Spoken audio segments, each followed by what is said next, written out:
the scholarship boy who ran out of time. By the time the stadium forgot his name, Marcus Cole had already forgotten himself. That's the cruel thing about football, especially college football. It loves you loudly and abandons you quietly. In 2009, Marcus Cole was the future. Not a future, the future. He was the kind of freshman whose highlights traveled faster than his GPA. The kind who made boosters stand up before the play was even finished. The kind sports commentators described with phrases like raw talent, NFL-ready body, and once-in-a-generation athlete, even though there was one of those every year. Marcus came from a two-bedroom apartment where the heater only worked if you kicked it just right. His mother worked double shifts at a nursing home. His father disappeared when Marcus was 11, leaving behind a duffel bag and a list of unpaid bills. Football wasn't just a game to Marcus. Football was escape. Football was groceries. Football was rent.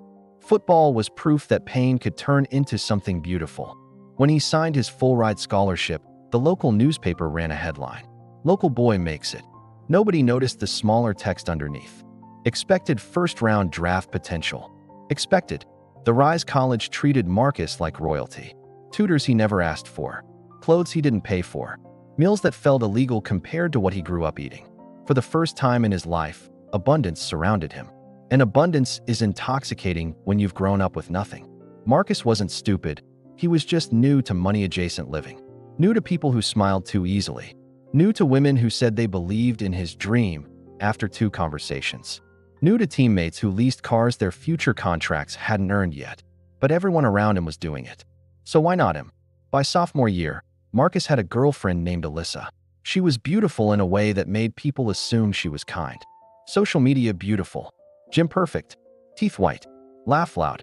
The kind of woman who posted captions like, "Grateful for this life, white heart," while never acknowledging who funded it. Alyssa loved Marcus. Or at least, she loved what Marcus represented. Potential. Status. A future she could decorate. She hated the idea of struggle. "You're not like those other guys," she told him one night, scrolling through apartment listings. "You're destined for more." Marcus didn't realize it then, but that sentence would cost him everything. The injury, it happened on a rainy Saturday. Third quarter. Tied game. Scouts in the stands. Marcus caught the ball and turned upfield. He remembers the sound more than the pain. A wet, hollow crack that didn't belong to a human body. His knee folded the wrong way. The stadium went silent. Silence is louder than cheering when you're lying on the ground. He tried to stand. He couldn't. The diagnosis came fast and clinical. Torn ACL. Meniscus damage. Complications. Full recovery is possible, the doctor said carefully, which was medical language for nothing is guaranteed. Marcus watched the NFL draft that year from a hospital bed, then from the sidelines, then from his couch. Expected became a missed opportunity. The thing nobody tells injured athletes is that the injury isn't the worst part. The worst part is what follows. The calls slow down. The texts stop. The coaches avoid eye contact. You go from being the guy to being remember him? Marcus finished his degree because quitting felt like admitting defeat. His scholarship covered tuition, but life doesn't stop billing you just because your body did. Alyssa wanted more. A bigger apartment. A nicer car. A wedding that looked expensive enough for Instagram. "We deserve this," she said whenever he hesitated. "After everything you've been through." Marcus confused love with obligation. He married her. The wedding cost more than his mother made in 2 years. He told himself money would come later. It always does for guys like him. Except it didn't. Adulthood without a net. Marcus never made the league. He floated through tryouts. Practice squads. Promises that sounded sincere but expired quickly. By 28, his knee hurt when it rained. By 30, football hurt to watch. Alyssa didn't adjust her lifestyle. Why should she? "Don't think so small," she'd say when he mentioned budgets. Manifest abundance. Manifestation doesn't pay medical bills. Marcus took a sales job, then another, then a warehouse job. Each one chipped away at the image Alyssa fell in love with. They argued about money, about ambition, about how he was stuck in the past. "You peaked in college," she said during one fight. That sentence lodged in his chest like shrapnel. Alyssa left when the credit cards maxed out. She framed it as self-care. "I just need more," she said, packing designer bags Marcus had paid for with overtime shifts.